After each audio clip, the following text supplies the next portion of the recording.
जय हिंद प्यारे बच्चों। आज हम बहुत ही सामान्य सा प्रकरण लेकर आए हैं, पुष्प की संरचना, जो कि सभी कक्षा के विद्यार्थियों के लिए बहुत ही उपयोगी है। तो पुष्प की संरचना ये दिखाई गई है आपको। तो पुष्प पादप का वह भाग है जिसमें पादप के जनन अंग पाए जाते हैं। तो बच्चों, जो पादप है, पौधा है, तो उसके जो जनन अंग हैं कहाँ पाए जाते हैं? पुष्प के अंदर। तो इस पुष्प के आप चित्र को आप ध्यान से देखेंगे तो आप पाएंगे कि सबसे पहले जो जिस जगह से हम पुष्प को अपने हाथ से पकड़ते हैं, ये जो संरचना है, इसे हम क्या कहते हैं? पुष्प व्रंत। पुष्प व्रंत कहते हैं। अंग्रेजी में इसको कहते हैं पेडिसिल। इसके अगले भाग की बात कर ली जाए तो पुष्प व्रंत का ऊपर का भाग फूला हुआ होता है, जिसे हम क्या कहते हैं? पुष्पासन कहते हैं। अंग्रेजी में इसका नाम होता है थैलेमस। थैलेमस कहते हैं इसको। अब इसके आगे के चारों तरफ आप देखेंगे उस पुष्पासन से जुड़ी हुई कुछ हरे रंग की पंखुड़ियाँ पाई जाती हैं, जिनको हम कहते हैं बाह्यदल पुंज, या इन्हें हम कहते हैं कैलेक्स। कैलेक्स की एक पंखुड़ी का नाम होता है सेपल। इसको हम कहते हैं सेपल। तो बच्चों इसको याद रखें, जो कैलेक्स है उसकी एक इकाई को हम क्या कहते हैं? सेपल। और जब हम पुष्प सूत्र लिखते हैं तो इसको हम किस चिन्ह से दिखाते हैं? के से इसका संकेत करते हैं।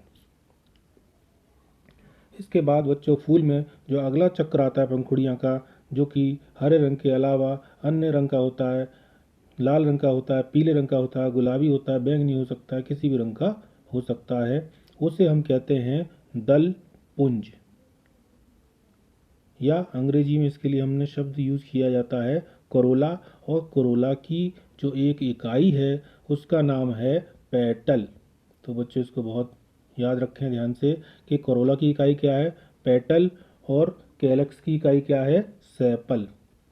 तो करोला, कैलेक्स, ये सब क्या है? ये सभी के सभी पुष्प के सहायक अंग कहलाते हैं, क्योंकि ये जनन अंगों की सुरक्षा करते हैं, जनन क्रिया में सहायता करते हैं। इसके बाद हम बात करेंगे मुख्य और आवश्यक अंगों की, जो कि पुष्प के अंदर यहाँ पर दिखाए गए हैं, नर जनन अंग और मादा जनन अंग।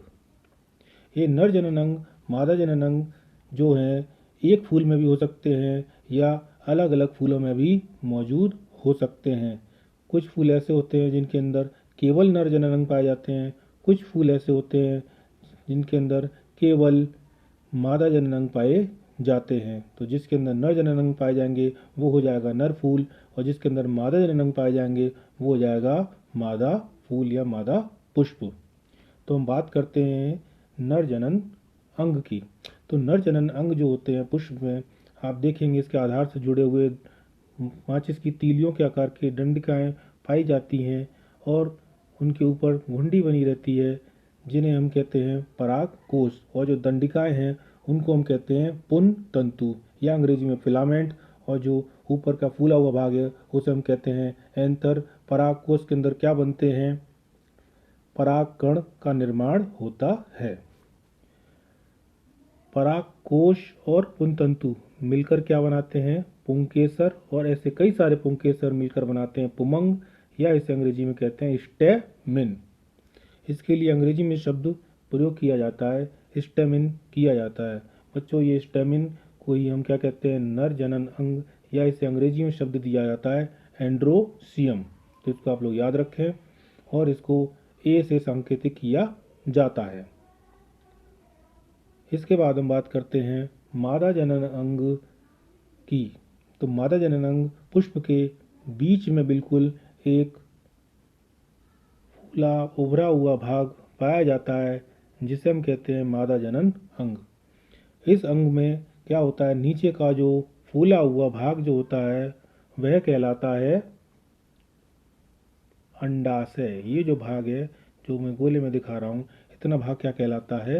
अंडाशय। इस अंडाशय के अंदर एक बीजांड मौजूद रहता है। ये देखिए बीजांड यहाँ पर दिखाया गया है। तो बीजांड मौजूद रहता है। अंडाशय के ऊपर के सक्रिय भाग को हम कहते हैं, पतले वाले भाग को, वर्तिका, या अंग्रेजी में इसको कहते हैं स्टाइल, और जो अंडाशय उसे कहते हैं ओवरी, और जो अंदर का जो भाग है बीजांड उसे हम कहते हैं ओव्यूल। तो ये शब्दावली आप लोग याद कर लें, क्योंकि ये हर किताब में या तो हिंदी में मिलती है या इंग्लिश में, इसीलिए मैंने इसको दोनों भाषा में यहाँ पर लिख दिया है, अंग्रेजी में भी और हिंदी में भी। और अब हम अगले भाग की बात करते हैं।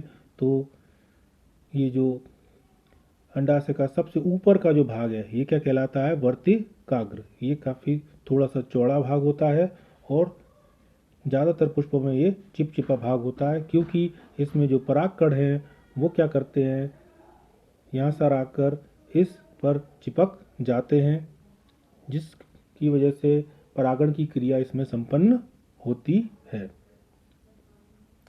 तो परागकोशों में बने परागकण चाहे इसी पुष्प के हों चाहे किसी अन्य पुष्प से हों, वो अगर उड़कर वर्तिकाग्र तक पहुंच जाते हैं, इस क्रिया को हम क्या कहते हैं, परागण।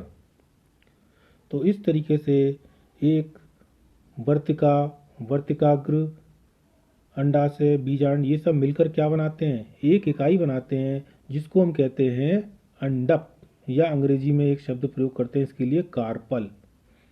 तो ये जो स्त्री केसर, या इसे हम मादा जनन को हम स्त्री केसर भी कहते हैं, जायांग भी कहते हैं बच्चों, और अंग्रेजी में शब्द प्रयोग करते हैं इसके लिए हम गाइनोशियम।